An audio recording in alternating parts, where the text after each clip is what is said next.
அதிகாலை நேரம் பைபிள் அவர் presented by the National Bible College. கிறிஸ்துவின் சபையார் உங்களை வாழ்த்துகிறார்கள். Welcome to Satellite Bible Classes. வணக்கம் தேசிய வேதாகம கல்லூரி மாணவ கண்மணிகளே, தோழர்களே, பரிசுத்தவான்களே, உலகளாவிய என் தமிழ் சொந்தங்களே, உங்கள் அனைவருக்கும் அருமை ஆண்டவர் இயேசு கிறிஸ்துவினுடைய பெயரால் நல்வாழ்த்துதலை கூறுகிறேன். இந்த நாளில் 1 கொரிந்தியர் 1 அதிகாரம் 20வது நற்செய்தியாக பாடமாக இந்த புத்தகத்தை மீண்டும் ஒரு முறை திரும்பி பார்க்க நான் உங்களை அன்போடு அழைக்கிறேன். Let us recall the book. இந்த புத்தகம் நான் உங்களுக்கு ஏற்கனவே சொன்னேன், சர்ச் டிசிப்ளின், சபையை பற்றிய ஒழுங்கு கட்டுப்பாடு, இதுக்காக இந்த புத்தகம் எழுதப்பட்டிருக்கு. அப்போது நம்ம மனம் போன வாக்கில் எண்ணத்தில் நாம் சபையில் இருக்க முடியாது. ஆனால் இன்றைக்கி இருக்கிற மக்கள் கிறிஸ்தவத்தை அப்படி தான் நினைக்கிறாங்க. அவங்கவுங்க என்னென்னமோ நினைக்கலாம், எப்படி வேணாலும் வாழலாம், எப்படி வேணாலும் ஒரு மன திருப்தியை அடையலாம் அப்படின்னு நினைக்கிறாங்க. நான் உங்களுக்கு ஒன்று சொல்கிறேன், இப்போ உங்கள் உடம்பு இருக்க, அதை உங்கள் இஷ்டத்துக்கு நீங்கள் ஒன்றும் செய்ய முடியாது. அது இஷ்டத்துக்கு தான் நீங்கள் ஒழுங்காக இருக்கணும். எங்கேயாவது விரலை நசுக்குவீங்களா? எங்கேயாவது வயிற்றை கிழித்து கொள்வீர்களா? எங்கேயாவது மோதி தலையை உடைத்து கொள்வீர்களா? எப்பொழுதாவது விஷம் சாப்பிட்டு பரிசோதனை செய்வீர்களா? இதெல்லாம் நம்ம செய்ய மாட்டோம். ஒரு சிறு கொசு கடித்தால் கூட உணர்வு நமக்கு தெரிகிறது, ஒரு துளி ரத்தம் வெளியே இருக்கிறது, நம்மால் அதை பொறுத்துக்கொள்ள முடியாது. இயேசு கிறிஸ்துவனுடைய சபை என்பது ஜீவனுள்ளதாக இருக்கிறது. 1 தீமோத்தேயு 1 அதிகாரம் 15வது வசனத்தில் சபை ஜீவன் உள்ளதாக இருக்கிறது என்று நாம் படிக்கிறோம். Search is a living organism. அப்படியானால் சபையினுடைய தலையாக கிறிஸ்து இருக்கிறார். எபேசியர் 1 அதிகாரம் 23வது வசனம், கொலோசியர் 1 அதிகாரம் 18வது வசனம். சபையானது கிறிஸ்துவின் சரீரமாக இருக்கும்போது நாம் விருப்பப்படி நடக்கிற ஒரு மக்களாக இருக்க முடியாது. நம்ம பார்வையில் நமக்கு எதெல்லாம் பிடிக்குதோ அதெல்லாம் செஞ்சுட்டு கடவுளுக்கு இது பிரியமாக இருக்கும் அப்படின்னு நீங்கள் நினைக்கிற ஒரு நிலையில் தான் இன்றைக்கி கிறிஸ்தவ மார்க்கம் இருக்கிறது.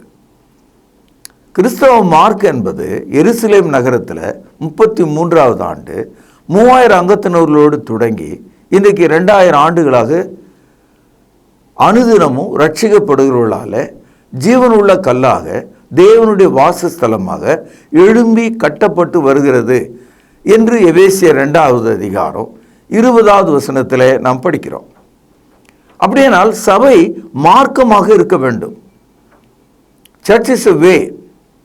ஆனால் மார்க்கம் வழி விலகி விழாக்களையும் பண்டிகைகளையும் கொண்டாட்டங்களையும் தத்துவங்களையும் தங்களுக்குள்ளே ஏற்றுக்கொண்டு அவரவர்களுக்கு பிடித்த மாதிரி அவரவர்களுடைய போதனைகளை அவர்கள் மாற்றிக்கொண்டார்கள். அப்போது சபையானது மதமாக மாறிவிட்டது. மதத்தில் மனிதன் இருக்கிறான், சபையிலே கிறிஸ்து இருக்கிறார். சபையில் அப்போஸ்தலருடைய உபதேசம் இருக்கிறது. கிறிஸ்தவ மதத்தில் மனிதர்களும் அவருடைய போதனைகளும் அவருடைய விசுவாச பிரமாணமும் அவருடைய விக்கிரக வழிபாடுகளும் பண்டிகைகளும் விழாக்களும் இருக்கிறது. இந்த வேறுபாட்டை நீங்கள் விளங்கிக் கொள்ள வேண்டும். 1 கொரிந்தியர் 16 அதிகாரங்களை நாம் படித்த போது அதை தான் புரிந்து கொண்டோம். பாருங்கள் என் சகோதரர்களே, ஒரு மரம் அதனுடைய கிளையை வெட்டி கீழே போட்டிங்கன்னா 2 நாள் அது காஞ்சி போகும். அதற்கு மேலே அதில் இருக்கிற இலைகள் கொட்டி போயிடும். அதை மாதிரி கிறிஸ்துவின் சரீரத்தை விட்டு வெளியே போன ஆள், அந்த உபதேசத்தை விட்டு வெளியே போன ஆள் வெட்டி வீழ்த்தப்பட்ட ஒரு கிளை போல் இருக்கிறான். அவனுக்கு எந்த விதமான தொடர்பும் இல்லாதனால அவன் பின்வாங்கி அழிவை நோக்கி செல்கிறான். இயேசு கிறிஸ்து ஒரு அழகான உதாரணத்தில் அந்த யூதர்களுக்கும் நமக்கும் சொல்லுகிறார். யோவான் சுவிசேஷம் 15வது அதிகாரம் 1 வசனம், நான் மெய்யான திராட்சை செடி, என் பிதா திராட்சை தோட்டக்காரர். வெறும் செடி மட்டும் தானாக இருக்க முடியாது. அந்த செடியை நட்ட ஆள், பாதுகாக்கிற ஆள் ஒருத்தர் இருக்கணும் இல்லையா? அது மாதிரி பரலோகத்தில் இருக்கிற பிதா கிறிஸ்துவாகிய திராட்சை செடியின் உரிமையாளராக இருக்கிறார். ஆக அந்த செடியின் மேலே ஒரு பாதுகாப்பும் ஒரு அதிகாரமும் இருக்கிறதை நீங்கள் புரிந்து கொள்ளணும். என்னில் கனி கொடாதிருக்கிற கொடி எதுவோ அதை அவர் அறுத்து போடுகிறார். கனி கொடுக்கிற கொடி எதுவோ அது அதிக கனிகளை கொடுக்கும்படி அதை சுத்தம் பண்ணுகிறார். இந்த வசனத்தை நீங்கள் படித்தால் கூட இந்த வசனத்துக்கு பின்னாலே அவர் என்ற ஒரு சொல்லை நீங்கள் கவனிக்கிறீர்கள். இயேசு கிறிஸ்து இதை சொல்லிக் கொண்டிருக்கிறார், அப்போஸ்தலர்கள் கேட்டுக்கொண்டிருக்கிறார்கள். ஆக 3 பேர் இங்கே இருக்கிறாங்க. கேட்கிறவர்கள், சொல்கிற இயேசு கிறிஸ்து. இயேசு தன்னுடைய பிதாவை குறித்து இங்கே சொல்கிறார். அதாவது என்ன சொல்றாரு? கனி கொடாதிருக்கிற கொடி எதுவோ அதை கவனிங்கள், அவர். இங்கே பரலோகத்தில் உள்ள தேவன் அதை அறுத்து போடுவார். நீங்கள் அதிக கனிகளை கொடுத்தால் அவர் அதிக கனி கொடுக்கும்படி உங்களை ஆசீர்வதிப்பார். புரிஞ்சுதா? அப்போ ஒரு திராட்சை செடி, தேவன் அதை பார்த்து கொண்டிருக்கிறார், அது அவருடையது. அதில் கனி கொடுக்க வேண்டும் என்பது அவருடைய விருப்பம். ஒரு செடி கனி கொடுக்குதுன்னா அது உயிருள்ள செடின்னு அர்த்தம். ஒரு செடி கனி கொடுக்கலன்னா அது செத்து போயிட்டதுன்னு அர்த்தம். If there is a tree bear fruit, it is living. If did not bear fruit, it is dead. இப்போ ஆண்டவர் என்ன சொல்றாரு? நீங்கள் அதிகமாக கனி கொடுக்க வேண்டும். நேற்றைக்கும் இன்றைக்கும் வேறுபாடு வேண்டும். அப்படி நீங்கள் கனி கொடுப்பதாக இருந்தால் உங்களுக்கு தேவன் சுத்தத்தை தருகிறார். இப்போ பொதுவாக ஒரு மரம் செடிக்கு நம்ம எரு போடுவோம் அல்லது உரம் போடுவோம். எரு என்பது இயற்கையாக தயாரித்து போடுறது, உரம் என்பது செயற்கையாக தயாரித்த கெமிக்கல்ஸ், அதை போடுறது. நீங்கள் எரு போட்டாலும் உரம் போட்டாலும் செடி நல்லா வளரும். ஆனால் இங்கே அதிக கனிகள் கொடுக்கும்படி எருவோ உரமோ போடல, தேவன் பரிசுத்தத்தை தருகிறாராம், சுத்தம் பண்ணுகிறாராம். அப்போ தேவன் நமக்கு கொடுக்கிற இந்த ஆவிக்குரிய உதவி பரிசுத்தமாக இருக்கிறது. God gives more sanctification, thereby you can bear more fruit. If you do not bear fruit, you will be cut off from the branches. நீங்கள் கனி கொடாவிட்டால் தேவன் உங்களை வெட்டி போடுவார். இதுதான் நடந்தது, இன்னைக்கு இதான் நடந்துட்டு இருக்கு. இதை கேட்டுக்கொண்டிருக்கிற அறிவாளிகள், பெரும் போதகர்கள், நட்சத்திரங்கள், மதத்தை விற்று பிழைக்கிறவர்கள், கள்ள தீர்க்கதரிசிகள், மத வியாபாரிகள் கொஞ்சம் கவனிக்கணும். இதெல்லாம் என்ன சொல்கிறாங்கன்னு கவனிக்கணும். நம்ம நினச்சதே ஒரு மார்க்கம் அப்படின்னு நினச்சிடக்கூடாது. அப்படி நடக்கிறதுக்கு கிறிஸ்தவத்தில் எந்த இடமும் கிடையாது. இது வரைக்கும் திராட்சை செடி, கொடி, கனிகள்னு சொன்னார் இல்லையா? அதிக கனிகள் கொடுக்கணும் அப்படின்றது தேவனுடைய சித்தம்னு நம்ம படித்தோம் இல்லையா? இதெல்லாம் ஒரு மறைமுகமான மொழியிலே பேசப்பட்டிருக்கு. அதாவது wine, fruit, branches are only a parable here.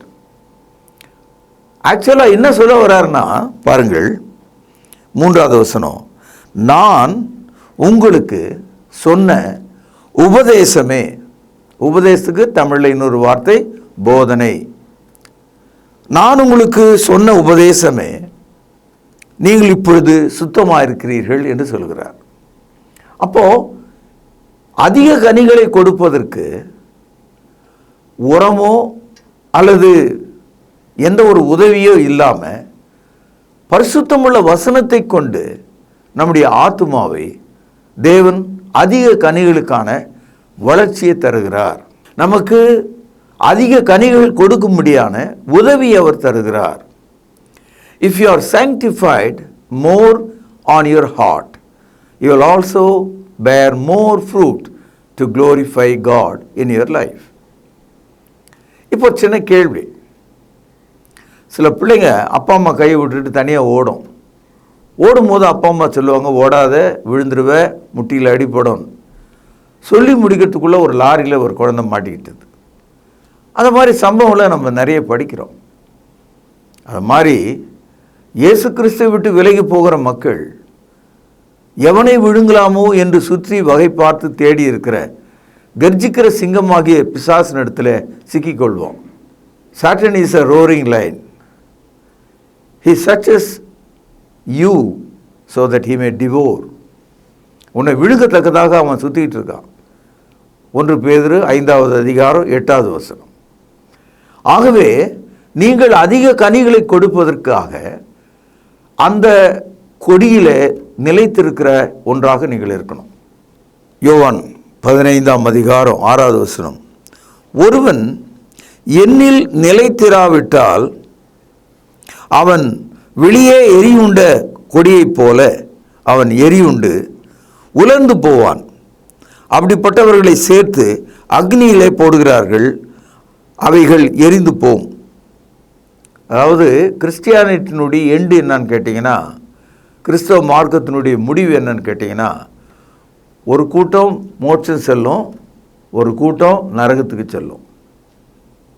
பின்வாங்கினவர்கள் இந்த உலகத்தாரோடு நரகத்துக்கு தான் செல்லணும். யூதாஸ் காரியத் மாதிரி பின்வாங்கி போன மக்கள். ஆகவே அக்னிக்கு இரையாக வைக்கப்பட்டிருக்கிறார்களாம். they will be burned in the hell. ஆகவே 1 கொரிந்தியர் புத்தகத்தை நம்ம கவனமாக படிக்கும்போது சபை ஒரு ஒழுக்கத்தின் கீழே அமைக்கப்பட்டிருக்கிறத நம்ம பார்க்கிறோம். இப்போ கடந்த 50 வருஷத்தில் உலகம் முழுவதும் கிறிஸ்தவம் எப்படி மாறிட்டுதுன்னா, கூட்டத்துக்கு போகிற ஒரு மதமாக மாறிவிட்டது. Christians going to public meetings. எங்கே பார்த்தாலும் ஜனங்க போவாங்க, எங்கே பார்த்தாலும் ஜனங்க அழுவாங்க, எங்கே பார்த்தாலும் ஜனங்க காணி கொடுப்பாங்க, எங்கே பார்த்தாலும் ஒருத்தர் பின்னால் ஒரு கூட்டம் போயிட்டே இருக்கும். இதை சாத்தான் நன்றாக பயன்படுத்துகிறான். இங்கே தான் சபை என்ற அடையாளத்தை இழந்து சபை ஊழியங்கள் என்ற ஒரு போர்வையில் ஒளிந்து கொண்டிருக்கிறதை நீங்கள் பார்க்கலாம். இந்த ஊழியம் செய்கிறவர்கள் தனித்தனியான ஆட்கள். அவர்களுக்கு சபையை பற்றிய அறிவோ முகவரியோ போதனையோ ஒன்று கிடையாது. அவர்கள் இயேசுவை குறித்து போதிப்பார்களே தவிர அவர்களுக்கு சபை என்று ஒன்று கிடையாது. நான் உங்களுக்கு சொல்கிறேன், பிரபலமான போதகர்கள் சமீப காலத்தில் உலகத்தையே அசைச்சவங்க, பெரும் ஜபகோபுரங்களை கட்டின ஆட்கள்லாம் நீங்கள் பார்த்துருப்பீங்க. நீங்கள் எப்பொழுதாவது அவங்க எந்த போதனையின் கீழ் இருந்தாங்க? புதிய ஏற்பாட்டில் சொல்லப்பட்ட அப்போஸ்தலருடைய போதனையை அவங்க கை கொண்டாங்களா? மற்றவர்களுக்கு அதை எடுத்து காண்பிச்சாங்களான்னா இல்லை. இயேசு அழைக்கிறார், இயேசு அழுகிறார், இயேசு வருகிறார், இயேசு நல்லவர் என்று ஒரு பொதுவான ஒரு பெயரை வைத்து கொண்டார்கள், அவ்வளோதான். அங்கே ஞானஸ்தானம் கிடையாது, பாவ மன்னிப்பு கிடையாது, பரிசுத்தாவி கிடையாது, கர்த்தருடைய பந்தி கிடையாது, ஜீவனுள்ள தொழுகை கிடையாது, பரிசுத்தவானுடைய சவகாசம் கிடையாது, இயேசு கிறிஸ்துவின் வருகைக்கான ஆயத்தம் கிடையாது. இதெல்லாம் விட்டுட்டு ஒரு கூட்டத்துக்கு போகிற கிறிஸ்தவன் இன்னைக்கு இந்த கூட்டத்துக்கு போவான், நாளைக்கு அந்த கூட்டத்துக்கு போவான். எப்படி அரசியல்வாதிகள் கூட்டம் நடத்தி மக்களை அழைக்கிறார்களோ, எப்படி இந்த தமிழ்நாட்டு அரசியலில் பேசியே இந்த கவர்மெண்ட்டை பிடிச்ச அரசியல் கட்சிகளை நம்ம இன்றைக்கும் பார்க்குறோம். கடந்த 50 ஆண்டுகளில் தமிழ்நாட்டை ஆண்டவர்கள் பேசியே ஆட்சி செய்தார்கள். வெறும் பேச்சுக்காகவே மயங்கி மக்கள் போனாங்க. அது மாதிரி தான் இன்றைக்கி கிறிஸ்தவம் கூட. யாரோ ஏதோ சொல்கிறார், அழுகிறார், புலம்புகிறார், கை வைக்கிறார், ஜெபிக்கிறார், கள்ள தீர்க்க தரிசனம் சொல்கிறார் சொல்லிட்டு கிறிஸ்தவம் வந்து totally they become followers of just gospel meetings. Gospel meetings are not the church. சுவிசேஷ கூட்டம், பொதுக்கூட்டம் இயேசுவை பற்றி போதிக்கிறாங்கன்றது அது சபையின் அடையாளம் அல்ல, சபையில் இருக்கிற ஒரு வேலை அது, அவ்வளோதான். ஒரு கூட்டத்துக்கு போகிறதுனால நீங்கள் கிறிஸ்தவனாக இருக்க முடியாது, ஒரு கூட்டத்துக்கு போகிறதுனால நீங்கள் சபையில் இருக்க முடியாது. அப்போ கூட்டத்துக்கு போகிறதே ஒரு தொழிலாக நீங்கள் நினச்சிக்கிட்டீங்கன்னா அது கிறிஸ்தவ மார்க்கம் அல்ல, அது கிறிஸ்தவ மதத்தின் ஒரு அங்கமாக வேணால் பார்க்கலாம். ஆகவே சபை என்பது இயேசு கிறிஸ்துவினாலே போதிக்கப்பட்ட போது ஒரு தெளிவான ஒரு கருத்தை சொல்கிறார். மத்தேயு 16ஆம் அதிகாரம் 18வது வசனத்தில், நான் இந்த கல்லின் மீது என் சபையை கட்டுவேன் என்று சொன்னார். இயேசு கிறிஸ்து உறுதியான அந்த சபை அவருடைய மரணத்திலே சிந்திய இரத்தத்தினாலே வாங்கப்பட்டது என்று அப்போஸ்தலர் நடபடிகள் 20வது அதிகாரம் 28வது வசனத்தில் பார்க்கிறோம். இயேசு சிலுவிலே மரித்து ரத்தம் சிந்தினாரே, அது சபைக்கான அஸ்திவாரமாக, ஃபவுண்டேஷனாக இருக்கிறதாம். 1 கொரிந்தியர் 3வது அதிகாரம் 11வது வசனம். ஆக இப்படிப்பட்ட ஒரு சபைக்குள்ள நாம் அழைக்கப்பட்டிருக்கிறோம். இந்த சபையை மரணம் மேற்கொள்ளாது, பாதாளம் மேற்கொள்ளாது. மத்தேயு 16ஆம் அதிகாரம் 18வது வசனத்தில் படிக்கிறோம். இப்பொழுது சபைக்குள்ளே நாம் வந்துட்ட பிறகு நம்ம எப்படி இருக்கணும்? நாம் யாராக இருக்கணும்? நாம் பிரிவினைகளை உடையவர்களாக இருக்கக்கூடாது. பிரச்சனைகள் மத்தியில் ஒற்றுமையை நாம் காணணும். காரணம், சபையானது எனக்கு மட்டும் சொந்தம் இல்லை, உலகத்தில் எல்லாருக்கும் சொந்தமானது. இந்த உலகத்தில் ஆண்டான் அடிமை, பணக்காரன் ஏழை, கற்றவன் கல்லாதவன், ஆண் பெண், எல்லா விதமான மக்கள் இருக்கிறோம். ஏற்றத்தாழ்வுகள் இல்லாமல் இருக்கவே முடியாது. ஆனால் ஒரு ஒற்றுமையை நாம் கொள்ளணும். இதுதான் 1 கொரிந்தியரில் முதல்ல எடுத்து வைக்கிற ஒரு விஷயமாக பேசுகிறார். பாருங்கள், 1 கொரிந்தியர் 1ஆம் அதிகாரம் 10வது வசனம். நம்ம ஏற்கனவே படித்தோம், உங்கள் மனதில் இதை பதிவு வச்சுங்க. சகோதரரே, நீங்கள் எல்லாரும் நல்லா கவனிங்க. இதை கேட்டுக்கொண்டிருக்கிற இந்த மதவாதிகள், மத துரோகிகள், மத எதிரிகளுக்கு ஒரு சவுக்கடியை போல சொல்கிறேன். கவனி இந்த வசனத்தை.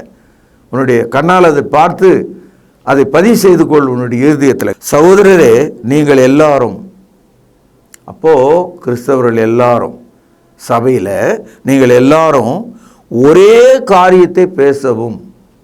அந்த மாதிரி பேசுகிறாங்களா? ஒவ்வொரு கள்ளத்தீர்க்கதரிசியும் ஒன்று சொல்லிகிட்டு இருக்கான். ஒரு வியாபாரியும் ஒன்று சொல்லிகிட்டு இருக்கான். ஒருத்தன் ஜபகோபுரன்றான், ஒருத்தன் ஜப மேடைன்றான், ஒருத்தன் ஜபத்தோட்டன்றான், ஒருத்தர் அதோன்றான், ஒருத்தன் இதோ என்றான். அத்தனை பேரும் காணிக்கை கேட்டுக்கிட்டே இருக்கான். கடவுள் என்கிட்ட பேசுகிறாருன்னு சொல்கிறான். எல்லாவற்றுக்கும் மேலாக நேர்லேயே கடவுளை பார்த்துட்டேன்னு சொல்கிறான். பைபிளில் போட்டிருக்கு, தேவனை ஒருவனும் ஒரு காலம் கண்டதில்லை. No man ever seen God. Then how in the world they are telling that I met the Lord and God? They are liars. அதை நீங்கள் கவனிச்சுக்கணும். ஒரே காரியத்தை பேசவும்.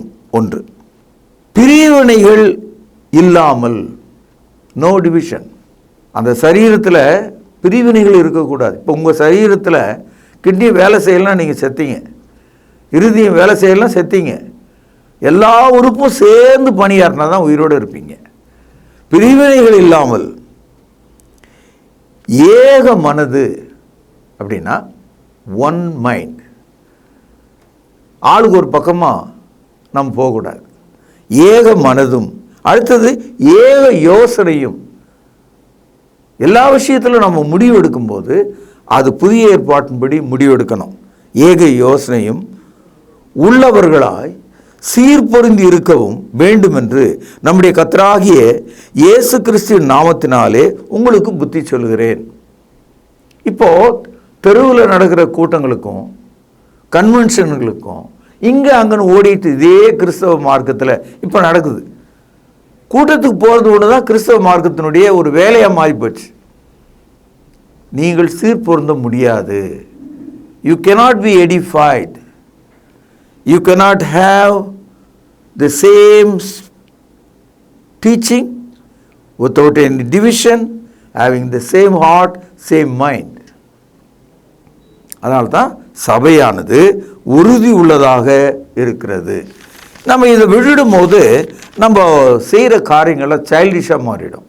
குழந்தைகளை போல் ஆக்ட் பண்ணுறோம். இப்போ கிறிஸ்தவ மார்க்கத்தில் இருக்கிற போதகர்களும் சரி, விசுவாசிகளும் சரி, இந்த பிரிவினைகளில் மதங்களாக இருக்கிறவங்க அவங்க செய்கிற காரியங்கள்லாம் பைபிள் படி பார்த்தீங்கன்னா குழந்தை மாதிரி இருக்கும். 1 கொரிந்தியர் 3வது அதிகாரம் முதல் 2 வசனம். மேலும் சகோதரரே, நான் உங்களை ஆவிக்குரியவர் என்று எண்ணி உங்களோடு கூட பேசக்கூடாமல் மாம்சத்துக்குரியவர்கள் என்றும் கிறிஸ்துவுக்குள் குழந்தைகளும் என்று எண்ணி பேச வேண்டியதாயிற்று. நீங்கள் பலன் இல்லாதவர்களானதால் உங்களுக்கு போஜனம் கொடாமல் பாலை குடிக்க கொடுத்தேன். இன்னமும் நீங்கள் மாம்சத்துக்குரியவர்களாய் இருக்கிறபடியால் இப்பொழுது உங்களுக்கு பலன் இல்லை. You have no strength because you are a child என்றார். அதனால தான் பைபிள் படி நடக்கும்போது நாம் பிரிவினை இல்லாமல் ஏக மனதும் ஏக யோசனையும் ஆவினால் நிறைந்தவராக இருக்கும்போது கர்த்தருடைய பிள்ளைகளாக நாம் சீர்பொருந்த முடியும். அதனால தான் சொல்கிறேன், without church no Christianity, without church you cannot grow. அப்படி நீங்கள் வளர்றதா இருந்தால் ஒரு பேரசைட்டாக தான் இருக்கணும். நாய் காது உள்ள ஒரு உண்ணி உட்கார்ந்துட்டு இருக்கோம். அந்த நாயின் ரத்தத்தை குடித்தே அந்த காதுக்குள்ளவே வாழாது. அது மாதிரி இந்த மாதிரி கூட்டத்துக்கு போகிற ஆளுங்க 4-5 வசனத்தை தெரிஞ்சு வச்சுக்கிட்டு எவன் ரத்தத்தையோ குடிக்கிற ஒரு மனிதர்களை போல தான் அவன் இருப்பான். இயேசுன் ரத்தத்துக்குள்ளே அவன் வரலை, அவருடைய ஜீவனுக்குள்ளே வரலை. அவன் ஒரு குழந்தையை போல் இருக்கிறான், எதை பார்த்தாலும் யார் பின்னாலும் போகிறதுக்கு தயாராக இருக்கான். அப்படி நாம் இருக்கக்கூடாது. அது மாத்திரமல்ல, கிறிஸ்தவ மார்க்கத்தினுடைய ஒரு சூட்சமம் அது என்னன்னா, பைபிளை நம்ம எடுத்து படிக்கும்போது 2 விஷயத்தை படிக்கிறோம்.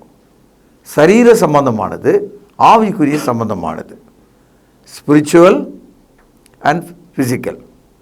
இப்போ ப்ராப்ளம் என்னன்னா, மாம்சத்துக்குரியவைகளை ஆவிக்குரியவர்களாக பார்க்குறோம், ஆவிக்குரியவைகளை மாம்சத்துக்குரியவைகளாக பார்க்கும். சேஞ்ச் பண்ணிட்டோம். அதனால தான் ப்ராப்ளமே வந்தது. இந்த ப்ராப்ளத்தில் வந்த உடனே தான் மார்க்கம் மதமாக மாறுச்சு.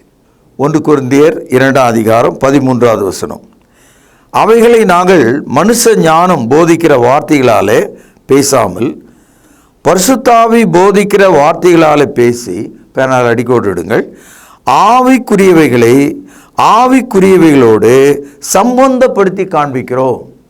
ஆவிக்குரியவைகளை ஆவிக்குரியவைகளோட சம்பந்தப்படுத்தி பார்க்கணும். அதை விட்டுட்டு ஆவிக்குரியவைகளை மாம்சத்துக்குரியவைகளோட சம்பந்தப்படுத்தணும்னா 2 கெட்டு போயிடும். எப்படி பழைய துருத்தியில் புதிய திராட்சை ரசத்தை ஊற்றணும்னா திராட்சை ரசம் உப்பி பழைய துருத்தி கிழிந்து துருத்தியும் வீணாக போச்சு, திராட்சை ரசமும் சிந்தி போச்சு. ஏசுநாதர் சொல்கிறார் லூக்கா 5:00. அது மாதிரி தான் கிறிஸ்தவம் கிழிந்து போன சிந்தி விட்ட திராட்சை ரசத்தை போல் இருக்கிறது.